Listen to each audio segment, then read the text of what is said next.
नमस्कार, Chanakya IAS academy के daily current affair session में आपका स्वागत है। आज है 19 सितंबर और 19 सितंबर से जितने भी महत्वपूर्ण प्रश्न बनते हैं हम उन पर चर्चा करेंगे। हमारा आज का पहला प्रश्न है, हाल ही में किस राज्य में स्थित शांति निकेतन यूनेस्को की विश्व धरोहर सूची में शामिल किया गया है? राजस्थान, पश्चिम बंगाल, केरल या फिर कर्नाटक? तो शांति निकेतन जो पश्चिम बंगाल में स्थित है उसे यूनेस्को की विश्व धरोहर सूची में शामिल किया गया है। शांति निकेतन को यूनेस्को की विश्व धरोहर सूची में शामिल किया गया है। सुंदरवन राष्ट्रीय उद्यान और दार्जिलिंग माउंटेन रेलवे के बाद शांति निकेतन भारत में 41वां और पश्चिम बंगाल में तीसरा यूनेस्को विश्व धरोहर स्थल बन गया है। शांति निकेतन को सूची में शामिल करने का निर्णय सऊदी अरब में विश्व धरोहर समिति के 45वें सत्र के दौरान लिया गया था। यह 1991 में महर्षि देवेंद्र नाथ टैगोर द्वारा स्थापित पश्चिम बंगाल के बीरभूम जिले में स्थित है। हमारा आज का अगला प्रश्न देखेंगे, हाल ही में विश्व बांस दिवस कब मनाया गया है? 15 सितंबर, 17 सितंबर, 18 सितंबर या फिर इनमें से कोई नहीं? तो अभी हाल ही में 18 सितंबर को विश्व बांस दिवस मनाया गया है। विश्व बांस दिवस प्रतिवर्ष 18 सितंबर को मनाया जाता है, जिसका उद्देश्य बांस के महत्व के बारे में जागरूकता बढ़ाना, सतत विकास, गरीबी उन्मूलन, पर्यावरण संरक्षण और सांस्कृतिक संरक्षण में इसकी भूमिका को बढ़ावा देना है। बांस एक प्रकार की घास है जो तेजी से बढ़ती है और अपनी ताकत, लचीलेपन और पर्यावरण अनुकूलता के लिए जानी जाती है और इसे बहुमुखी एवं टिकाऊ संसाधन के कई उपयोगों और लाभों का जश्न मनाने के लिए जाना जाता है। हमारा आज अगला प्रश्न देखेंगे, हाल ही में किस बैंक ने virtual commercial credit card launch किया है? SBI, IndusInd bank, axis bank या फिर इनमें से कोई नहीं? तो अभी हाल ही में इंडसइंड बैंक ने virtual commercial credit card launch किया है। इंडसइंड बैंक ने कॉरपोरेट्स और ट्रैवल एजेंटों के लिए सीमा पार लेन देन को फिर से परिभाषित करने के लिए वर्चुअल कमर्शियल कार्ड लॉन्च किया है।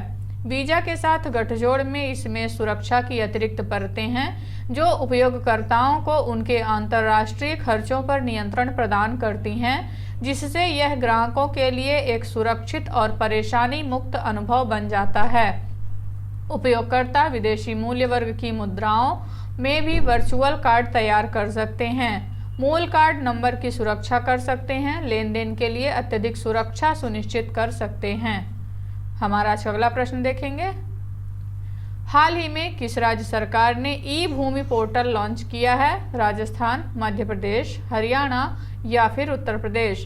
तो अभी हाल ही में हरियाणा सरकार द्वारा ई भूमि पोर्टल लॉन्च किया गया है। हरियाणा के मुख्यमंत्री मनोहर लाल खट्टर ने एक नया ई भूमि पोर्टल लॉन्च किया जो भूमि मालिकों की सहमति से सरकारी परियोजनाओं के विकास के लिए जमीन खरीदने की प्रक्रिया को और आसान बनाने का दावा करता है, जिसका उद्देश्य उन भूमि मालिकों को लाभ पहुंचाना जिनके नाम गुरुग्राम जिले के मानेसर तहसील के कासन, कुकरोला और सहरावन गांवों की राजस्व संपत्ति में दर्ज हैं। किसान स्वतंत्र रूप से या सूचीबद्ध एग्रीगेटर्स के माध्यम से अपनी जमीन की पेशकश कर सकते हैं। हमारा अगला प्रश्न देखेंगे, हाल ही में किस बैंक ने बैंकिंग सेवाओं को बढ़ाने के लिए IB साथी पहल का शुभारंभ किया है? इंडियन बैंक, नाबार्ड, ग्रामीण सहकारी बैंक या फिर इनमें से कोई नहीं? तो अभी हाल ही में इंडियन बैंक द्वारा IB साथी पहल का शुभारंभ किया गया है। सार्वजनिक क्षेत्र के इंडियन बैंक ने व्यवसाय संवाददाता मार्ग के माध्यम से वित्तीय क्षेत्र में सभी हितधारकों के लिए एक एकीकृत पारिस्थितिकी तंत्र प्रदान करने के उद्देश्य से IB साथी पहल शुरू करने की घोषणा की है। साथी का मतलब समग्र समावेशन के लिए सतत पहुंच और संरेखित प्रौद्योगिकी है, जिसका उद्देश्य ग्राहकों को बुनियादी और मूल्यवर्धित दोनों तरह की पेशकशों को शामिल करते हुए सेवाओं की सरलीकृत डिलीवरी के माध्यम से बेहतर उपयोगकर्ता अनुभव प्रदान करना है। हमारा अगला प्रश्न देखेंगे, हाल ही में किसके द्वारा स्किल्स ऑन व्हील्स पहल की शुरुआत की गई है? ओम बिड़ला, केसरी प्रधान, स्मृति ईरानी या फिर इनमें से कोई नहीं? तो अभी हाल ही में ओम बिरला और धर्मेंद्र प्रधान की सहयोगिता के साथ स्किल्स ऑन व्हील्स पहल की शुरुआत की गई है। केंद्रीय शिक्षा मंत्री धर्मेंद्र प्रधान ने लोकसभा अध्यक्ष ओम बिरला के साथ एनएसडीसी और इंडसइंड बैंक के साथ स्किल्स ऑन व्हील्स पहल शुरू की, जिसका उद्देश्य सरकार के कौशल विकास मिशन, युवाओं के लिए उपलब्ध अवसरों और सहायता प्रणाली के बारे में जागरूकता पैदा करना है। डिजिटल साक्षरता और डिजिटल कौशल को बढ़ावा देने के लिए, जिसमें भारत वैश्विक दक्षता विकसित कर रहा है, एनएसडीसी की मदद से यह योजना शुरू की गई है। हमारा आज का अगला प्रश्न देखेंगे। हाल ही में किसे Chevalier de l' Ordre des Arts et des Lettres से सम्मानित किया गया है? पंकज त्रिपाठी, राहुल मिश्रा, मनोज वाजपेयी या फिर इनमें से कोई नहीं? तो अभी हाल ही में राहुल मिश्रा को Chevalier de l' Ordre des Arts et des Lettres पुरस्कार से सम्मानित किया गया है। यह पुरस्कार फ्रांसीसी सरकार द्वारा प्रदान किया जाने वाला यह प्रतिष्ठित पुरस्कार कला और संस्कृत के क्षेत्र में सर्वोच्च मान्यता प्राप्त पुरस्कार है। यह उन व्यक्तियों को दिया जाता है जिन्होंने संगीत, कला, साहित्य और फ्रांस और भारत के बीच सांस्कृतिक और कलात्मक संबंधों में महत्वपूर्ण योगदान दिया हो। हमारा आज अगला प्रश्न देखेंगे। संयुक्त राष्ट्र आयोग इंटरनेशनल ट्रेड लॉ दक्षिण एशिया सम्मेलन की मेजबानी किस देश ने की है? भारत, अमेरिका, जापान या फिर मलेशिया? तो अभी हाल ही में हुए संयुक्त राष्ट्र आयोग ऑन इंटरनेशनल ट्रेड लॉ दक्षिण एशिया सम्मेलन की मेजबानी भारत ने की है। भारत ने 14 से 16 सितंबर तक संयुक्त राष्ट्र आयोग ऑन इंटरनेशनल ट्रेड लॉ दक्षिण एशिया सम्मेलन की मेजबानी की, जिसका उद्देश्य अनसिट्रॉल के साथ भारत की भागीदारी को आगे बढ़ाना और न्यायपालिका, नौकरशाही, शिक्षा और कानूनी बिरादरी के बीच बातचीत को प्रोत्साहित करना है। इसे अंतर्राष्ट्रीय व्यापार कानून के लिए समर्पित संयुक्त राष्ट्र प्रणाली के भीतर प्रमुख कानूनी इकाई के रूप में वर्णित किया गया है। हमारा आज अगला प्रश्न देखेंगे। G20 फ्रेमवर्क वर्किंग ग्रुप की अंतिम बैठक कहाँ शुरू होगी? भोपाल, नई दिल्ली, रायपुर या फिर नोएडा?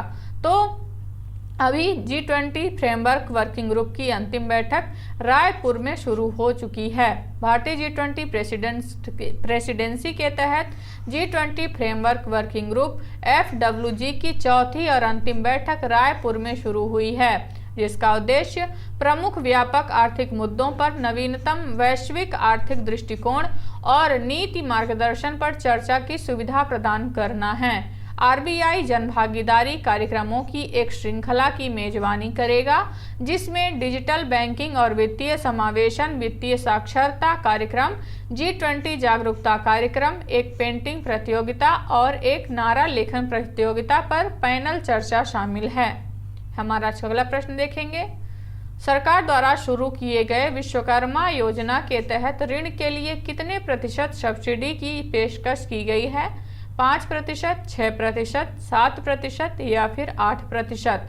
तो अभी हाल ही में विश्वकर्मा योजना के तहत 8% के लिए ऋण सब्सिडी प्रदान की जाएगी।